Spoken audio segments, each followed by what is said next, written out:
Selamat malam saudara-saudara yang dikasihi Tuhan Yesus.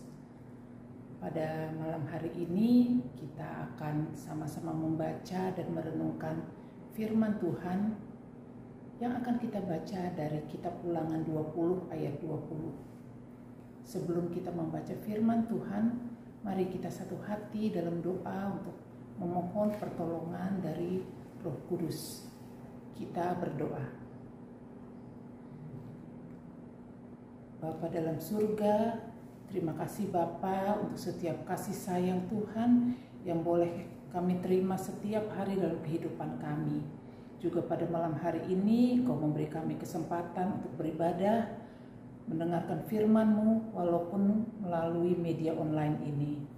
Berkati firman yang akan kami dengarkan Bapa, biarlah Roh Kudus yang mau menolong kami, tidak hanya untuk mendengar tapi juga memahami, mengerti, dan terlebih melakukan dalam kehidupan beriman kami. Dalam nama Yesus Kristus kami berdoa. Amin. Pembacaan hari ini dari Ulangan 20 ayat 20 yang menyatakan, hanya pohon-pohon yang engkau tahu tidak menghasilkan makanan, boleh kau rusakkan dan kau tebang untuk mendirikan pagar pengepungan terhadap kota yang berperang melawan engkau, sampai kota itu jauh. Demikian pembacaan firman Tuhan. Saudara-saudara yang dikasihi Tuhan, tahun 2007 sampai dengan 2009, dalam penggalian dan penelitian yang berlangsung di Turkana, Kenya, ditemukan fosil rahang manusia yang digolongkan sebagai Homo rudolfensis, sebagai moyang manusia yang hidup antara 1,7 juta sampai dengan 2 juta tahun yang lalu. Disimpulkan bahwa wilayah Gurun Gobi 4A dulu adalah daerah yang sangat subur, di mana manusia dapat hidup dengan aman dan nyaman. Kenyataannya sekarang, daerah itu menjadi dataran yang kering dan gersang. Salah olah manusia atas alam mengakibatkan kehancuran alam dan kehancuran manusia. Dengan demikian, bukan rahasia lagi bahwa kerusakan lingkungan terbesar yang terjadi dari zaman ke zaman adalah akibat ulah manusia yang tidak bertanggung jawab. Bukannya mengeksplorasi alam guna membangun kehidupan yang makin baik, manusia justru mengeksploitasi alam.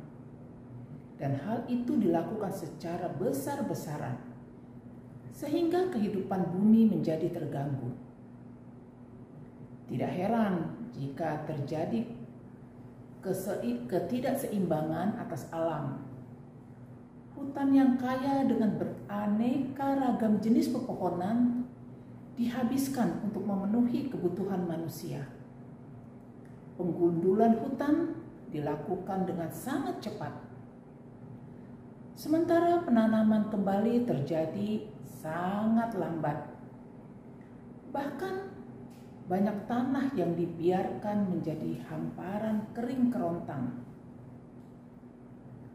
Hutan yang dulu mempersembahkan begitu banyak kekayaan flora yang sangat berguna sebagai sumber obat-obatan, kini hilang.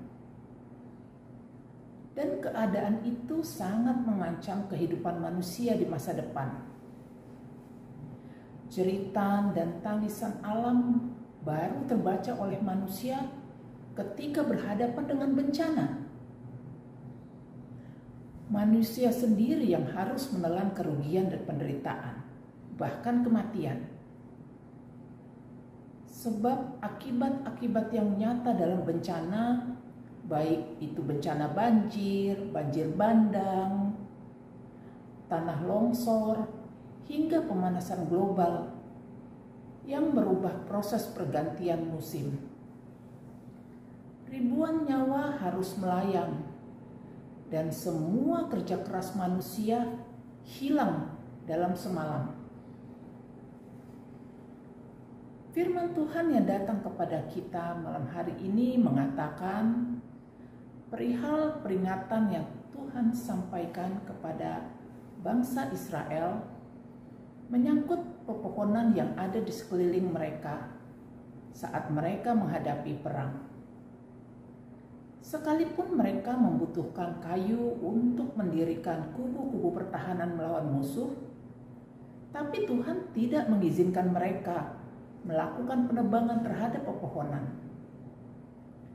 Pohon yang di padang itu bukan manusia, jadi tidak patut ikut kau kepung. Itu ada di ayat 19b. Ayat 20 pun menegaskan tentang pohon yang tidak menghasilkan makanan.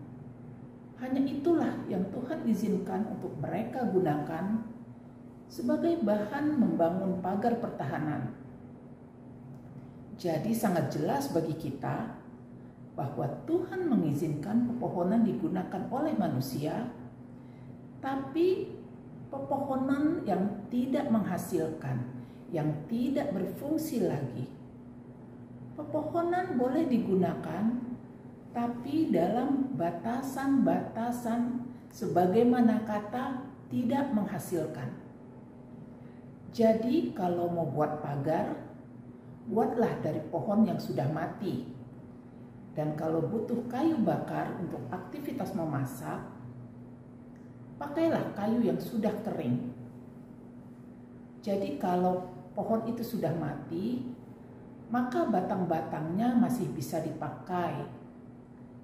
Ini mengajar kita untuk mengambil langkah-langkah melakukan daur ulang. Pohon yang sudah mati ternyata masih bisa diolah dengan baik, sehingga memberi kegunaan untuk hidup manusia. Langkah-langkah seperti ini tentu sangat efektif, sehingga keseimbangan alam dapat tetap terjaga.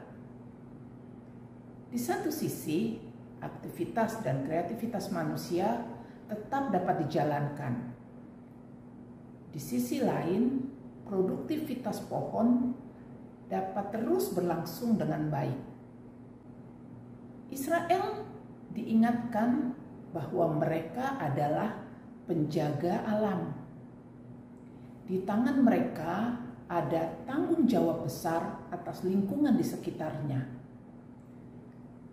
Mereka harus selalu mengambil sikap menjaga, bukan merusak.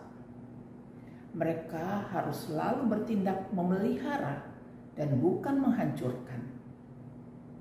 Mereka harus terus berpikir untuk menumbuh kembangkan dan bukan meniadakan.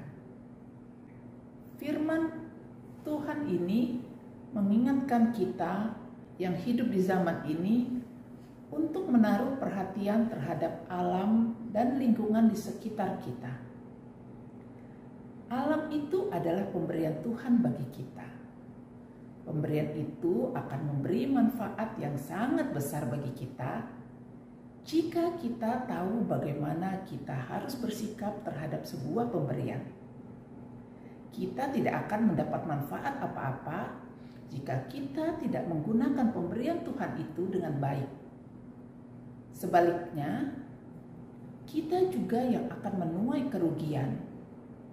Bahkan kita sendiri yang akan mengalami hari-hari buruk jika kita tidak menggunakan pemberian Tuhan itu sebagaimana mestinya. Alam lingkungan di sekitar kita harus kita jaga dengan baik. Kita tidak boleh lupa bahwa kita semua membutuhkan pohon untuk hidup. Pohon menjadi makanan kita, seperti pohon pisang dan pohon buah-buahan lainnya. Beberapa pohon bahkan mampu membersihkan udara yang kotor, hingga kita dapat menghirup udara bersih.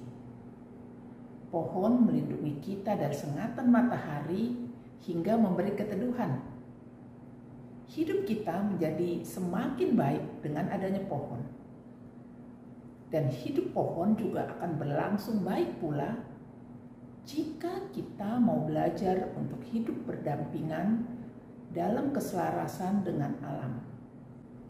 Mahatma Gandhi mengatakan, dunia ini cukup untuk memenuhi kebutuhan semua orang, namun tidak cukup untuk keserakahan setiap orang.